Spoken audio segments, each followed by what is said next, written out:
Praise the Lord. கர்த்தருடைய பரிசுத்த நாமத்துக்கு மகிமை உண்டாவதாக. இன்றைய நாள் பொழுதிலே உங்கள் அனைவரையும் சந்திப்பதிலே நான் மிகவும் மகிழ்ச்சி கொள்கிறேன். கர்த்தர் உங்களை ஆசீர்வதித்து உங்களை காக்க கடவர். எனக்கு அருமையானவர்களே, இன்றைய நாள் பொழுதிலே தெரிந்து கொள்ளப்பட்ட வேத வார்த்தை யோவான் எழுதின நற்செய்தி நூல் 10ஆம் அதிகாரம் 9ஆம் வசனம். இந்த வசனத்தில் நீங்கள் பாருங்க, நானே வாசல், என் வழியாய் ஒருவன் உட்பிரவேசித்தால் அவன் ரட்சிக்கப்படுவான், அவன் உள்ளும் புறமும் சென்று மேய்ச்சலை கண்டடைவான். நானே வாசல். இந்த உலகத்தில் எத்தனோ வித தெய்வங்கள் உண்டு. நான் தான் தெய்வம் என்று சொல்லுகிறதான காரியங்களும் இந்த உலகத்தில் நடந்து கொண்டிருக்கிறது. சாத்தானுடைய சபைகளும் கட்டப்பட்டிருக்கிறது. அநேக கோடான கோடி தேவர்களும் உண்டு இந்த உலகத்தில். ஆனால் நாம் ரட்சிக்கப்பட்டு பரலோகத்துக்கு சென்று மேய்ச்சலை காண வேண்டும் என்று சொன்னால் நாம் அநேக பரிகாரங்களை செய்ய வேண்டும். அநேக பெரிய பெரிய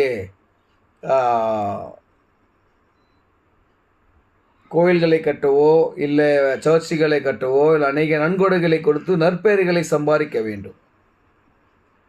ஆனால் ஆண்டவர் இங்கே அழகாக சொல்கிறாரு, நானே வாசல், ஒருவன் என் வழியாய் எனக்குள் பிரவேசித்தால் ரட்சிக்கப்பட்டு அவன் உள்ளும் புறமும் போயிட்டு என்ன பண்ணுவானா, மேய்ச்சலை கண்டடைவான். எனக்கு அருமையானவர்களே, ஆண்டவர் ஒருவரே ரட்சிப்புக்கான வழி, அவரே பரலோகத்துக்கான வழி. இதில் எந்த ஒரு மாற்று கருத்தும் கிடையாது. அவரை இல்லாமல் நாம் பரலோகத்துக்கு போக முடியாது, மோட்சத்துக்கு போக முடியாது.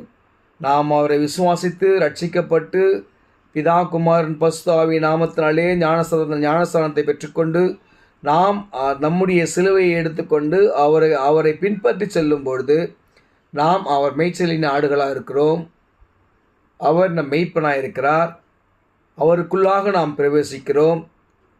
நாம் அந்த இடத்துல சந்தோஷமும் மகிழ்ச்சியும் நல்ல மேய்ச்சலும் கண்டடைந்து கர்த்தர் பரிசுத்தர் பரிசுத்தர் பரிசுத்தர் என்று ஆராதிக்கிற விசேஷித்தவர்களாய் நாம் தெரிந்து கொள்ளப்படுகிறோம். இப்படி தெரிந்து கொள்ளப்படுவதற்கு நாம் ஆண்டவருடைய வார்த்தையை விசுவாசித்து அவரை ஏற்றுக்கொண்டு அவரை மாத்துமே